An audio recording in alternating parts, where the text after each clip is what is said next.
آج ہم ختم نبوت کے حوالے سے اپنی اگلی نشست میں عقلی دلائل دیکھیں گے ختم نبوت کے اوپر جو بیان کیے جا سکتے ہیں اور جو اکابرین نے ختم نبوت کے حوالے سے اکثر بیان فرمائے ہیں، کیونکہ بہت سے لوگ عقلی دلائل کو بہت زیادہ ویٹیج دیتے ہیں۔ اصل تو قولی دلائل ہی ہیں، لیکن کچھ احباب کی شرح صدر کے لیے، پختگی کے لیے، ذہنی الجھنوں کو دور کرنے کے لیے عقلی دلائل بیان کیے جا رہے ہیں، اور اس میں چند عقلی دلائل آپ کے سامنے پیش کیے جائیں گے، جس میں سے پہلی عقلی دلیل ختم نبوت کے عقیدے کے حوالے سے وہ یہ ہے کہ کثرتیں اپنی وحدت کے ساتھ منسلک ہونے کی وجہ سے باقی ہیں۔ اب اس کو اگر آسان الفاظ میں سمجھیں تو اس کی بہت بڑی مثال انسان اپنے جسم کو ہی دیکھ لے کہ انسان کے جسم میں آنکھیں بھی ہیں، زبان بھی ہے، دانت بھی ہیں، بال بھی ہیں، کان بھی ہیں، ناک بھی ہے، ہاتھ بھی ہیں، پاؤں بھی ہیں، بازو اور ٹانگیں بھی ہیں۔ اب یہ کثرتیں وحدت کے ساتھ منسلک ہوئیں تو ان کی امپورٹنس ہے،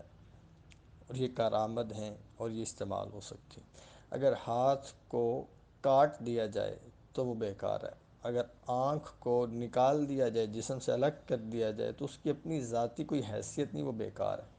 اگر زبان کو کاٹ دیا جائے تو اس کی اپنی کوئی ذاتی حیثیت نہیں، وہ بیکار ہے۔ جب تک کہ وہ وحدت کے ساتھ منسلک نہیں ہوگی تو اس کی اپنی کوئی حیثیت نہیں ہے۔ اس کے اوپر دوسری بڑی مثال بہت آسان و عام فہم ہے کہ آپ دیکھتے ہیں کہ جو پتا درخت کے ساتھ یا ٹہنی کے ساتھ منسلک رہتا ہے، منسلک ہوتا ہے، وہ دیکھنے میں بھی خوبصورت لگتا ہے اور اس کا فائدہ بھی ہے، لیکن جو ہی وہ اپنی وحدت سے، اس درخت سے یا اس ٹہنی سے جدا ہوتا ہے تو اس کی اپنی ذاتی کوئی حیثیت نہیں رہتی۔ تو کثرتیں وحدت کے ساتھ منسلک ہونے کی وجہ سے باقی ہیں۔ ایسے ہی آپ علیہ السلام کی نبوت، اس کی مثال وحدت کی ہے، اور تمام انبیاء علیہ السلام کی نبوتیں، ان کی مثال کثرت کی ہے۔ اس کے اوپر ایک بہت بڑی دلیل کہ آپ علیہ السلام کی نبوت کا اقرار تمام انبیاء علیہ السلام کی ارواح نے عالم ارواح میں کیا، تو وہ تمام کثرتیں اپنی وحدت کی طرف متوجہ بھی ہوئیں، اور وہ تمام کثرتیں اپنی وحدت کے ساتھ منسلک بھی ہوئیں عالم ارواح میں۔ اس کے بعد عالم دنیا میں اگر دیکھا جائے تو تمام انبیاء علیہ السلام نے آپ علیہ السلام کی اقتداء میں نماز ادا فرمائی بیت المقدس میں۔ تو یہ بھی اس بات کے اوپر دلیل ہے کہ آپ علیہ السلام امام ہیں اور باقی تمام انبیاء آپ کے مقتدی ہیں۔ تو تمام انبیاء کی نبوتیں کثرت اور آپ علیہ السلام کی نبوت وحدت ہے۔ ایسے ہی اس کے اوپر ایک بہت بڑی واضح دلیل یہ بھی ہے کہ قیامت کے دن تمام انسانیت اولو العزم انبیاء کے پاس جائے گی، اور سفارش کے لیے انہیں کہا جائے گا کہ اللہ سے آپ سفارش کے لیے عرض کریں، تو تمام اولو العزم انبیاء یہ کہہ کے کہ ہم اللہ سے سفارش نہیں کر سکتے، دوسرے نبی کے، دوسرے رسول کے پاس بھیج دیں گے، اور آخر میں انبیاء تمام انسانیت گروہ وہ آئے گا حضرت عیسیٰ علیہ السلام کے پاس، وہ بھی معذرت کریں گے اور آپ علیہ السلام کے پاس بھیج دیں گے۔ تو آپ علیہ السلام کے پاس تمام اولو العزم انبیاء سے ہو کر انسانیت کا آپ علیہ السلام کے پاس آنا، اور پھر آپ علیہ السلام کو شفاعت اور سفارش کے لیے اللہ تعالیٰ کی طرف سے اجازت کا ملنا، یہ بھی اس بات کے اوپر دلیل ہے کہ آپ علیہ السلام کی نبوت وحدت ہے اور باقی تمام نبوتیں وہ کثرت ہیں۔ اس پہ ہم اگر دوسری مثال دیکھیں تو مزید بات انشاءاللہ واضح ہو جائے گی کہ مقصد کو حاصل کرنے کے لیے بہت سے ذرائع، اسباب و آلات کو کام میں لانا پڑتا ہے، استعمال کرنا پڑتا ہے، تو جا کے وہ مقصد حاصل ہوتا ہے، اس مقصود تک انسان پہنچتا ہے۔ اور اس کی مثال آپ بیج کی ہی لے لیں کہ درخت کے مقصود کو حاصل کرنے کے لیے بیج آپ کو ڈالنا پڑتا ہے، اور بیج ڈالنے سے پہلے آپ کو کھدائی کرنی ہے، آپ کو کھاد ڈالنی ہے، آپ کو بیج ڈالنا ہے، آپ کو پانی دینا ہے، آپ کو پراپر اس کی مستقل اس کی حفاظت کرنی ہے کہ جب تک وہ مضبوط درخت بن نہیں جاتا۔ اب یہ کتنا لمبا ایک پروسیس ہے، کتنا لمبا ایک پورا پروسیجر ہے بیج سے لے کر درخت تک کا۔ مقصود درخت تھا، لیکن اس مقصود کو حاصل کرنے کے لیے پیچھے کتنے سٹیپس ہیں، کتنے ذرائع استعمال ہوئے، کتنے اسباب استعمال ہوئے، کتنی محنت لگی اور کتنا وقت لگا۔ ایسے ہی اگر اس مثال کو بھی، اس عقلی دلیل کو بھی اپلائی کیا جائے آپ علیہ السلام کے ختم نبوت کو سمجھنے کے لیے، تو اس کائنات کی پیدائش سے جو انبیاء علیہ السلام اور نبوت اور رسالت کا سلسلہ شروع ہوا، اس کا مقصود آپ علیہ السلام کی بعثت تھا، اس کا مقصود آپ علیہ السلام کی دنیا میں آپ کی نبوت کا اظہار تھا۔ تو مقصود تمام نبوتوں کا خلاصہ آپ علیہ السلام کی نبوت ہے۔ اور اسی پہ اگر ہم تیسری مثال کو دیکھیں تو تیسری مثال بھی بہت واضح ہے کہ جب شاہی دربار میں بادشاہ کے آنے سے پہلے بہت ہلچل ہوتی ہے، بہت شور و غوغا ہوتا ہے، انتظامات ہو رہے ہوتے ہیں، سٹیج لگ رہا ہوتا ہے، تیاری چل رہی ہوتی ہے، سجاوٹ اور بہت سے کام کیے جا رہے ہوتے ہیں۔ خدام جن کی جو ذمہ داری ہے وہ اسے جلد از جلد مکمل کرنے کی کوشش کر رہے ہوتے ہیں کہ بادشاہ کے آنے سے پہلے پہلے تمام انتظامات مکمل کر لیے جائیں، اور جیسے ہی بادشاہ آتا ہے تو محفل اور مجلس کا آغاز ہو جاتا ہے۔ پھر تیاری نہیں کی جاتی، پھر کوئی شور شرابہ نہیں کیا جاتا، پھر مزید کچھ انتظامات نہیں کیے جاتے۔ جو انتظامات ہونے تھے وہ بادشاہ کے آنے سے پہلے کر دیے جاتے، مکمل کر لیے جاتے۔ ایسے ہی آپ علیہ السلام کی نبوت اور آپ کی ذات مبارکہ کا اس دنیا میں آنا، اس کی مثال ایسے ہی ہے کہ وہ جو سٹیج سجایا جا رہا تھا تمام انبیاء کو بھیج کے، جو تیاری کروائی جا رہی تھی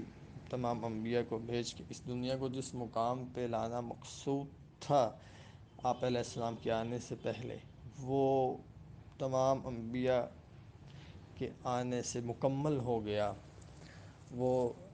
انتظامات، وہ تیاری، وہ چیزیں، وہ حالات مکمل ہو گئے، تو پھر آپ علیہ السلام کی بعثت ہوئی، پھر آپ علیہ السلام کی نبوت کا اظہار ہوا، پھر آپ علیہ السلام کو دنیا میں بھیجا گیا۔ جیسے شاہی دربار میں مقصود بادشاہ ہوتا ہے، ایسے ہی اس دنیا میں مقصود جو نبوت تھی، مقصود جو رسالت تھی، مقصود جو دین تھا، وہ آپ علیہ السلام کی نبوت اور رسالت اور دین اسلام، آپ علیہ السلام کا دین اور آپ کی شریعت تھی۔ اس پہ ہم مزید اگلی مثال دیکھ لیتے ہیں تاکہ بات مزید واضح ہو سکے۔ جیسے دو سکونوں کے درمیان حرکت ہے، مثلاً پنکھا چل رہا ہے تو پنکھے کا چلنا یہ حرکت ہے، پنکھے کے چلنے سے پہلے بھی سکون تھا اور پنکھے کے بند ہو جانے کے بعد بھی سکون ہے، تو دو سکونوں کے درمیان یہ حرکت ہے۔ ایسے ہی انسان کہ دنیا میں آنے سے پہلے بھی سکون تھا اور انسان کے دنیا سے جانے کے بعد بھی سکون ہے، تو انسان کا دنیا میں رہنا یہ حرکت ہے۔ ایسے ہی ہر چیز کی ابتدا سے پہلے بھی سکون تھا، ہر چیز کی اختتام اور ختم اور فنا ہو جانے کے بعد بھی سکون ہے۔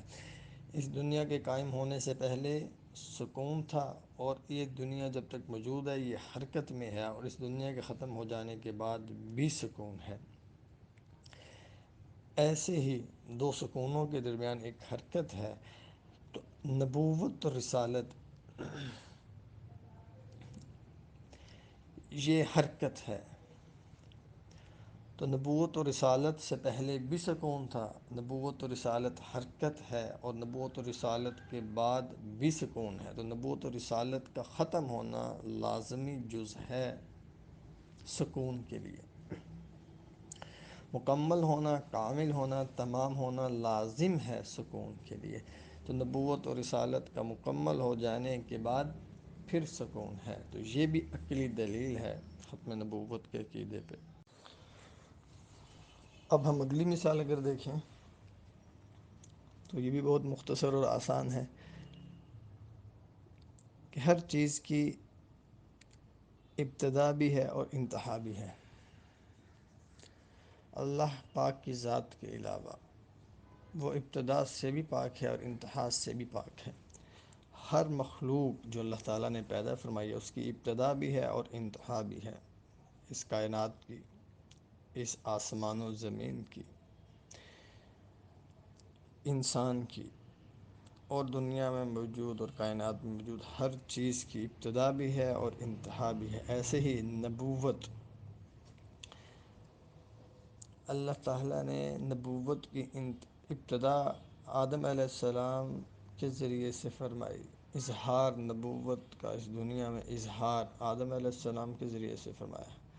تو جس کی ابتدا ہے اس کی انتہا بھی لازم ہے۔ تو اس دنیا میں نبوت و رسالت کی انتہا کو اللہ تعالیٰ نے آپ علیہ السلام پر مکمل فرما دی۔ آپ علیہ السلام کے آنے سے نبوت و رسالت جس کی ابتدا ہوئی تھی آدم علیہ السلام سے، اس کی انتہا ہو گئی آپ علیہ السلام کی ذات مبارکہ پہ۔ اور چھٹی اور آخری دلیل، عقلی دلیل آج سیشن کی آپ کے سامنے پیش کر دیتا ہوں۔ آپ علیہ السلام کے حدیث مبارکہ کا مفہوم ہے کہ قیامت اس وقت تک نہیں آئے گی جب تک اس دنیا میں ایک بھی اللہ اللہ کہنے والا باقی ہے۔ تو اس کا مطلب ہے قیامت ایمان والوں پہ نہیں آئے گی، بلکہ قیامت اس وقت آئے گی جب دنیا میں ایک بھی ایمان والا باقی نہیں رہے گا۔ تو ختم نبوت کا عقیدہ قیامت کے عقیدے کو ماننے کے لیے بھی ضروری ہے۔ کیوں؟ کیونکہ اگر انبیاء آتے رہیں، جیسے کہ قادیانیوں کا عقیدہ ہے اجرائے نبوت کا کہ نبوت جاری ہے، اگر انبیاء آتے رہیں اور ان کے ماننے والے دنیا میں موجود رہیں، اور ہر نبی کے جانے کے بعد اگلا نبی، اور اس کے جانے کے بعد اگلا نبی، اور اس کے جانے کے بعد پھر اگلا نبی آتا رہے، تو پھر قیامت کا آنا محال ہے، قیامت کا آنا پاسبل ہی نہیں ہے۔ کیونکہ جب انبیاء آئیں گے، ان کے ماننے والے ایمان والے موجود رہیں گے، تو قیامت ہی نہیں آئے گی۔ تو ہر نبی کے جانے کے بعد اگلا نبی آئے گا، ہر نبی کے جانے کے بعد اگلا نبی آئے گا، تو پھر قیامت کا آنا ہی محال ہے۔ اس لیے قیامت کے عقیدے کو ماننے والوں کے لیے ضروری ہے کہ وہ ختم نبوت کے عقیدے کو بھی تسلیم کریں، کیونکہ اگر وہ ختم نبوت کے عقیدے کو تسلیم نہیں کریں گے تو اس کا مطلب ہے وہ قیامت کے عقیدے کا بھی انکار کر رہے ہیں۔